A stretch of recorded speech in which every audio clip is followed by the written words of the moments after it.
اس میں کیا حرج؟ ہم قرآن پڑھ رہے ہیں، کیا حرج ہے اس میں؟ ہم کھانا پکا کر لوگوں کو کھلا رہے ہیں، کیا حرج ہے اس میں؟ تو بدعت یہاں سے پیدا ہوتی ہے، اخلاص ہے، راستہ صحیح نہیں، لہذا وہ بدعت جو ہے وہ انسان کو اس عمل میں کوئی وزن پیدا نہیں ہوتا۔ مجھے اپنے والد ماجد رحمۃ اللہ علیہ کی ایک بات یاد آ گئی، بڑی کام کی بات ہے۔ حضرت والد صاحب رحمۃ اللہ علیہ کے پاس تبلیغ جماعت کے ایک بزرگ تشریف لایا کرتے تھے، آپ بھی شاید جانتے ہوں گے، اب کافی عرصے سے انتقال ہو گیا۔ حضرت شیخ عبدالعزیز صاحب شاہجو دعاجو رحمۃ اللہ علیہ، بڑے زبردست بزرگ تھے۔ ایک دن وہ تشریف لائے، والد صاحب سے کہنے لگے حضرت میں نے کل آپ کو بڑا عجیب خواب دیکھا آپ کے بارے میں۔ حضرت والد صاحب نے پوچھا بھائی کیا خواب دیکھا؟ کہنے لگے کہ میں نے دیکھا کہ آپ ایک جگہ کھڑے ہوئے ہیں بلیک بورڈ کے سامنے، وہ جو تختہ ہوتا ہے نا جس پر طلبہ کو لکھ کے سکھایا جاتا ہے، اس پر آپ نے ایک کا ہندسہ بنایا۔ پوچھا لوگوں سے یہ کیا ہے؟ اس نے کہا جی یہ 10 ایک ہے۔ ایک نقطہ دائیں طرف لگا دیا، پوچھا کیا ہو گیا؟ 10 ہو گیا، نقطہ۔ پھر ایک نقطہ اور لگا دیا، کیا ہو گیا؟ 100 ہو گیا۔ پھر ایک نقطہ اور لگا دیا، کیا ہو گیا؟ 1000 اور لگا دیا، 10,000 اور لگا دیا، 1 لاکھ اور لگا دیا، 10 لاکھ۔ کہہ لے یہ جو سارے نقطے جو ہیں، ایک ایک نقطہ جو ہے وہ 10 گنا بڑھا رہا ہے ایک کو، اب مٹا دو ان کو۔ اب وہی نقطہ بائیں طرف لگایا، تو پوچھا کیا ہوا؟ کہ یہ تو آشاریہ 1 ہو گیا۔ آشاریہ 1 کے کیا معنی؟ 1 کا بھی 10واں حصہ، اور لگاؤ تو 100، وہ ایک اور لگا دیا تو کیا ہوا؟ 100واں حصہ۔ ایک اور لگا دیا، کیا ہو گیا؟ 1000واں حصہ، اور لگا دیا تو 10,000واں حصہ۔ تو دائیں طرف جو تم نقطے لگا رہے ہو اس سے ہر نقطے پر 10 گنا بڑھ رہا ہے، اور بائیں طرف جو نقطے لگا رہے ہو اس سے 10 گنا گھٹ رہا ہے۔ دائیں طرف جو نقطے لگ رہے ہیں یہ سنت ہے، اور بائیں طرف جو نقطے لگ رہے ہیں یہ بدعت ہے۔ دیکھنے میں وہی نقطہ ہے لیکن بائیں طرف لگ گیا، تو اس نے اس کو بدعت بنا دیا۔ تو اگر غلط طریقے سے ہو، غلط طریقے سے مراد یہ کہ جو ما انا علیہ واصحابی سے گزرا ہوا ہو، تو وہ چاہے دیکھنے میں اچھا عمل معلوم ہو رہا ہو، وہ اللہ کے ہاں اس کی کوئی قدر و قیمت نہیں۔ میں مثال دیا کرتا ہوں کہ اگر آدمی کوئی مغرب کی 3 رکعتیں ہوتی ہیں، کسی کے دماغ میں خیال آئے کہ یار یہ 3 رکعتیں جو ہیں یہ تو کچھ اور قسم کا عدد ہے، پورا 4 کرنا چاہیے، تو 3 کے بجائے وہ 4 رکعتیں پڑھ لیتا ہے مغرب کی۔ بتاؤ اس نے کیا برا کیا؟ کچھ قرآن زیادہ پڑھا، کچھ ذکر زیادہ ہوا، ایک رکوع زیادہ کیا، 2 سجدے زیادہ کیے، درود شریف پڑھا، تو بظاہر تو سب کیا ہے؟ نیک کام ہے نا، لیکن نبی کریم سرورت عالم صلی اللہ علیہ وسلم کے بتائے ہوئے طریقے کے مخالف ہے۔ اس واسطے وہ 4تھی رکعت کا تو کیا ثواب ملتا، وہ 3 کو بھی لے ڈوبے گا، کیونکہ نبی کریم صلی اللہ علیہ وسلم کے طریقے کے مطابق۔ تو 10، یہ ذرا اس طرف میں توجہ دلانا چاہتا ہوں کہ قول میں بھی یہی بات ہے۔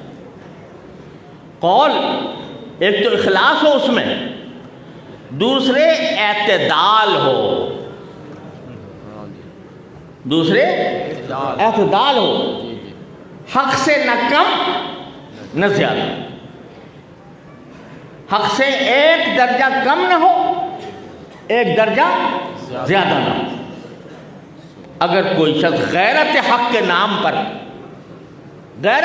نام پر کوئی کلمہ اعتدال سے نکلا ہوا کہہ دیتا ہے تو وہ اعتدال سے نکلا ہوا کلمہ بھی وزن ہوگا اللہ تبارک و تعالیٰ۔ تو اس لیے یہ ہم لوگوں کے لیے بہت بڑی خطرے کی گھنٹی ہے جو امام بخاری بجا رہے ہیں۔ قول بھی وزن ہوگا، عمل بھی وزن ہوگا، قول بھی وزن ہوگا، اور خاص طور سے اب تم پڑھ کے جا رہے ہو، صحیح بخاری پڑھ کے تمہارے سر پر دستار فضیلت رکھی جائے گی اور اس کو لے کر تم عالم کی رہنمائی کے لیے نکلو گے۔ تو اب تمہاری ہر بات جچی تلی ہونی چاہیے، وہ ایک آنچ ادھر کم نہ ہو اور ایک آنچ زیادہ نہ ہو، تب اس میں وزن پیدا ہوگا، تب وہ کہیں تمہیں انشاءاللہ نہ تمہارے نجات کا ذریعہ ہوگا۔ اب تم پر ذمہ داری آ رہی ہے صرف کسی ایک گروہ کی نہیں، کسی ایک جماعت کی نہیں، کسی ایک مسلک کی نہیں، پورے عالم اسلام کی ذمہ داری تمہارے کندھوں پر آ رہی ہے۔ تمہیں یہ دیکھنا ہے کہ عالم اسلام کو اس وقت کیا چاہیے۔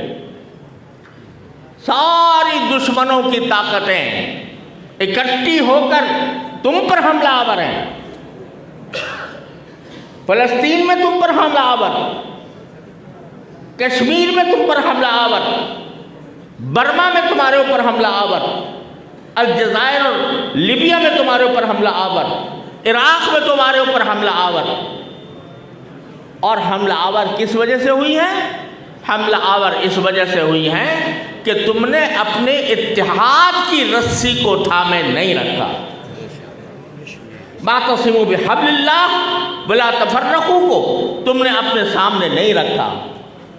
تم نے ایسے کام شروع کر دیے جو مسلمانوں میں تفریق کا باعث بنے، جو مسلمانوں کو ایک دوسرے سے کاٹے، اور اس کے نتیجے میں مسلمان جو ہیں یہ 3 ارب مسلمان دنیا کے، وہ پارٹیوں میں بٹے ہوئے ہیں، وہ فرقوں میں بٹے ہوئے ہیں۔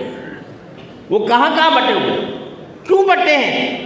اس لیے کہ زبان پر قابو نہیں ہے، اور زبان کے ذریعے ہم اعتدال سے گزر کر باتیں کرتے ہیں، اس کے نتیجے میں افتراق پیدا ہوتا ہے، مسلمانوں کے درمیان تفریق ہوتی ہے، اور دشمن اس سے فائدہ اٹھا۔ دشمن کو اور کیا چاہیے؟ دشمن کو دیکھو، پوری تاریخ اٹھا کے دیکھ لو اسلام کی، پہلے دن سے کبھی کسی دشمن نے اسلحہ کے ذریعے ہمیں شکست نہیں دی، کبھی شکست نہیں دی۔ شکست کس طرح دی؟ جھگڑے پیدا کر کے، مناظرے پیدا کر کے۔ جس وقت بغداد کے اوپر تاتار کا حملہ ہو رہا تھا تو اس وقت یہ مسئلہ موجود تھا۔ ایک شاعر نے اس وقت کا حال ذکر کیا ہے کہ جب چلی بغداد میں تاتار کی تیغ نیام، مفتیان شرع میں جاری تھی ایک جنگ کلام۔ تاتار کا حملہ ہو رہا تھا، خوارزم شاہ کو وہ شکست دے کے آ رہا تھا، چنگیز خان اور ہلاکو خان بیٹا اس کا، اور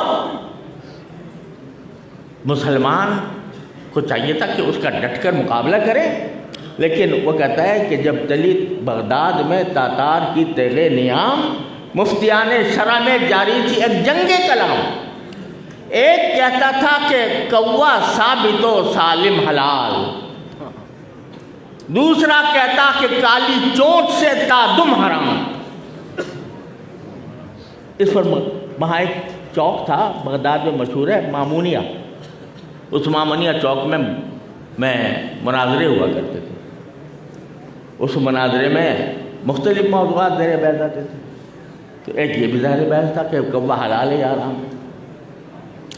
ہلاکو خان بغداد کے دروازوں پر دستک دے رہا ہے، اور مفتیان شرع میں جاری تھی ایک جنگ کلام۔ ایک کہتا تھا کہ کوا ثابت و سالم حلال، ایک کہتا تھا کہ کالی چونچ سے تادم حرام۔ اس زمانے کے مورخ نے جو دیکھا تو کہا مفتیاں را مردہ کار ملت بیضا تمام۔ مفتیوں کو خوشخبری ہو کہ ملت بیضا کا کام تمام ہو گیا۔ ہلاکو خان نے آ کر ساری ہمارے علوم کی کتابیں دریائے دجلہ میں بہا دی، اور دریائے دجلہ کتابوں کی سیاہی سے اور مسلمانوں کے خون سے رنگین ہو گیا۔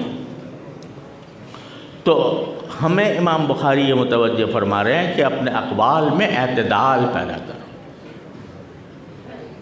اعتدال پیدا کرو۔ اعتدال پیدا کرنے کا معنی یہ ہے کہ جو بات نکلے وہ 16 آنے تلی ہوئی ہو، ادھر ادھر نہ ہو۔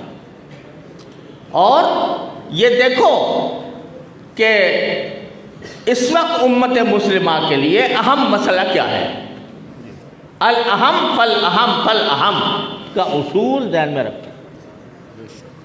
ایسی باتیں نہ چھیڑو جس کے ذریعے مسلمانوں میں تفریق پیدا ہو، ایسی باتیں نہ اٹھاؤ کہ جس کا سوال نہ حشر میں ہوگا نہ قبر میں ہوگا۔ ہمارے یہاں ہے یہ مشکل، میں اپنے سب ساتھیوں سے کہا کرتا ہوں، ہمارے ہاں یہ مشکل ہے کہ ایسے مسائل جن کا سوال قبر میں بھی نہیں ہوگا، حشر میں بھی نہیں ہوگا، ان پر مناظرے قائم ہو رہے ہیں، ان کے اوپر ایک دوسرے کے اوپر طعن و تشنیع ہو رہی ہے، اس میں حد سے تجاوز کیا جا رہا ہے۔ تو یہ چیز جو ہے یہ ہمارے قولہم یوزن کے خلاف ہے۔ اللہ تبارک و تعالیٰ مجھے بھی اور آپ کو بھی سب کو توفیق عطا فرمائے کہ ہمارے منہ سے جو بات نکلے وہ جچی تلی ہو، اور امت مسلمہ کا اجتماعی مفاد کبھی ہمارے ذہن سے نہ نکلے۔ اگر ہم چھوٹی چھوٹی باتوں پر لڑتے رہے اور اس کے اوپر ہم نے سارا زور اپنے تحقیق کا، اپنے کلام کا، اپنے مناظروں کا، اپنے بحثوں کا سارا زور ان پر صرف کر دیا تو دشمن کو اس سے زیادہ کوئی چیز محبوب نہیں۔ وہ کبھی اوقاف حق لے کے آئے گا، کہے گا اس کو یہ نہیں پتہ کہ یہ حیاتی ہے یا مماتی ہے، سمجھے نا آپ؟ وہ اس کو یہ تمیز نہیں ہے، یہ سماع موتا کا قائل ہے یا نہیں ہے، یہ کون سی انجمن سے تعلق رکھتا ہے، یہ کون سی جماعت سے تعلق رکھتا ہے۔ اس کو مسجد سے بیر ہے، اس کو مدرسے سے بیر ہے، لہذا وہ تفریق کے بغیر وہ چاہتا ہے کہ یہ مسجدوں کے ذریعے جو پیغام حق کا پہنچ جاتا ہے، جس کے ذریعے مسلمان کا ایمان محفوظ ہے، الحمدللہ اللہ تعالیٰ کا کرم ہے، اور یہ ہمارے اوپر اللہ کا خاص احسان ہے اس ملک کے اندر کہ ہم الحمدللہ حق کی بات بے خوف و خطر کہہ دیتے ہیں۔ دوسرے ملکوں میں جا کے دیکھو کیا ہوتا ہے، خلیج میں جا کے دیکھو کیا ہوتا ہے، جمعہ کے خطبے بھی آزادی سے نہیں دیے جا سکتے، حکومت کے مدح اور توصیف کرنا خطبے کا لازمی حصہ ہے۔ تو اس لیے اللہ نے تھوڑا سا ہمیں موقع دے رکھا ہے، اس موقع کو ہم امت مسلمہ کے اجتماعی مفاد کے لیے استعمال کریں، کیونکہ اجتماعی مفاد کے لیے استعمال کرنا چاہتے ہیں، لہذا اسی پر نگاہیں ہیں۔ مسجدوں کو، اوقاف کو رجسٹر کراؤ، نہیں کراؤ گے تو اتنا کروڑ جرمانہ ہوگا، کسی بھی وقت تمہارے اوپر آ کر سارا تمہارے اوقاف کنٹرول میں لے لیے جائیں گے۔ اس وقت نہیں دیکھا جائے گا کہ سنی کون ہے، شیعہ کون ہے، دیوبندی کون ہے، بریلوی کون ہے، بلکہ جو مسجد ہوگی، جو مدرسہ ہوگا، یہ باتیں آ رہی ہیں۔ تو خدا کے لیے اب ہم اس امت مسلمہ کے اجتماعی مفاد کے لیے کام کریں۔ انشاءاللہ یہ نہیں ہم ہونے دیں گے، انشاءاللہ نہیں ہونے دیں گے۔ ہم اپنی مسجدوں کا، اپنے مدرسوں کا اللہ کے بھروسے پر تحفظ کریں گے، اس کے لیے جو کچھ قربانی دینی پڑی دیں گے، لیکن ہم اپنے فرائض سے بھی غافل نہ ہوں۔ ہم امت کو جوڑیں، ان میں توڑ پیدا نہ کریں۔ جتنا جوڑو گے اتنا ہی انشاءاللہ طاقتور ہوگے، اللہ تعالیٰ کی مدد شامل حال ہوگی۔ ان تنصروا اللہ ینصرکم ویثبت اقدامکم۔ لہذا میرے بھائیوں، اس وقت ہم صحیح بخاری کی آخری حدیث پڑھ رہے ہیں، اس میں ہمارے اعمال و اقوال کے وزن ہونے کا ذکر ہے۔ تو اللہ تبارک و تعالیٰ کے فضل و کرم سے میں اپنے آپ سے پہلے مخاطب ہوں، آپ حضرات سے بعد میں اپنی ذات سے پہلے مخاطب ہوں کہ میری کوشش اب امت کو جوڑنے کی ہونی چاہیے، توڑنے کی نہیں۔ اور جب امت ایک ہو گئی، انشاءاللہ ایک ہو گئی، دنیا کی کوئی طاقت اس کا مقابلہ نہیں کر سکے، انشاءاللہ۔ اللہ تبارک و تعالیٰ ایسے نہیں چھوڑتا اپنے ایمان والوں کو، البتہ کچھ آزمائشیں آتی ہیں۔ افحسبتم ولما یاتکم مثل الذین خلوا من قبلکم، کیا ایسے جنت میں مفت داخل ہو جاؤ جب تک کہ تمہارے اوپر آزمائشیں نہ آئیں؟ ان آزمائشوں کے لیے تیار رہو۔ اللہ تبارک و تعالیٰ کی رحمت سے اگر نیتیں صحیح ہیں، مقصد درست ہے، طریقہ صحیح ہے، آزمائشیں تمہارا کچھ نہیں بگاڑ سکتی، اور آخر میں فتح تمہاری ہو۔ ان تنصروا اللہ ینصرکم ویثبت اقدامکم۔ تو حضرت امام بخاری رحمۃ اللہ علیہ نے، میں سمجھتا ہوں کہ یہ پیغام دیا ہے، اللہ تعالیٰ اس پیغام کو سمجھنے اور اس پر عمل کرنے کی توفیق عطا فرمائے۔ اب آگے امام بخاری نے حدیث روایت فرمائی ہے اسی بات کو مدلل کرنے کے لیے کہ اقوال بھی تولے جائیں۔ فرمایا دو کلمے ایسے ہیں جو رحمان کو محبوب ہیں، رحمان کو محبوب ہے۔ اللہ تعالیٰ کے اسماء حسنہ میں سے یہاں نبی کریم صلی اللہ علیہ وسلم نے رحمان کو منتخب فرمایا، رحمان کو محبوب ہے، یعنی جو یہ پڑھے گا اس کی طرف اللہ کی رحمتیں متوجہ ہوں۔ خفیفتان علی اللسان، زبان پہ ادا کرنے میں کوئی دشواری نہیں۔ ثقیلتان فی المیزان، میزان عمل میں ان کا پلہ بہت بڑا ہے۔ اور یہیں سے بتا رہے ہیں کہ سبحان اللہ وبحمدہ سبحان اللہ العظیم چھوٹا سا ہے نا کلمہ، لیکن جب میزان عمل میں رکھا جائے گا بڑا بھاری ہو جائے گا۔ ثقیلتان فی المیزان، سبحان اللہ وبحمدہ سبحان اللہ العظیم، یہ کلمہ ہے، دیکھنے میں چھوٹا سا ہے، اس کو زبان سے ادا کرنے میں 1 سیکنڈ بھی شاید مشکل سے لگتا ہو، 2 سیکنڈ لگ جاتے ہو، لیکن اتنا اس کی فضیلت ہے۔ اللہ تعالی ہمیں اس کا ورد کرنے کی توفیق عطا فرمائے۔ حدیث میں آپ نے پڑھا ہے پہلے صحیح بخاری کے اندر کہ جو بندہ سبحان اللہ وبحمدہ 100 مرتبہ دن میں پڑھے تو اللہ تبارک و تعالیٰ اس کے گناہ چاہے وہ پہاڑ کے ریت کے برابر ہوں معاف کر دے۔ تو اگر میں سمجھتا ہوں اس مجلس میں ہم صرف اسی کی پابندی کر لیں کہ یہ کلمہ روزانہ 100 مرتبہ اللہ تعالیٰ کی بارگاہ میں پیش کیا کریں تو ہماری مجلس کا انشاءاللہ بہت بڑا نتیجہ ہوگا۔ یہاں نظر نہیں آتا، اس کے انوار، اس کے برکات، اس کے محارب انشاءاللہ وہاں جا کر کھلیں گے۔ تو بھائیوں، بس یہ چند گزارشات تھیں۔ اللہ تبارک و تعالیٰ اپنے فضل و کرم سے، اپنی رحمت سے ان گزارشات پر مجھے خود بھی عمل کی توفیق عطا فرمائے۔ آپ حضرات کو بھی عمل کی توفیق عطا فرمائے، اور اللہ تعالی ہمیں ان بندوں میں شامل فرمائے جن کے بارے میں فرمایا گیا کہ فمن ثقلت موازینہ فہو فی عیشۃ راضیہ، جس کا وزن بھاری ہو گیا وہ من پسند زندگی میں ہوگا۔ اللہ تعالی ہم سب کو اس میں شامل فرما، یا اللہ ہم سب کو شامل فرما، ہماری ساری امت کو شامل فرما، اور جو ہمارے ذمہ فرائض ہیں، ذمہ داریاں ہیں، اللہ ہمیں ان سے عہدہ برا ہونے کی اپنے رضا کے مطابق توفیق عطا فرمائے۔ وصلی اللہ تعالی علیہ وسلم۔ اساتذہ سے کی درخواست ہے کہ ہمیں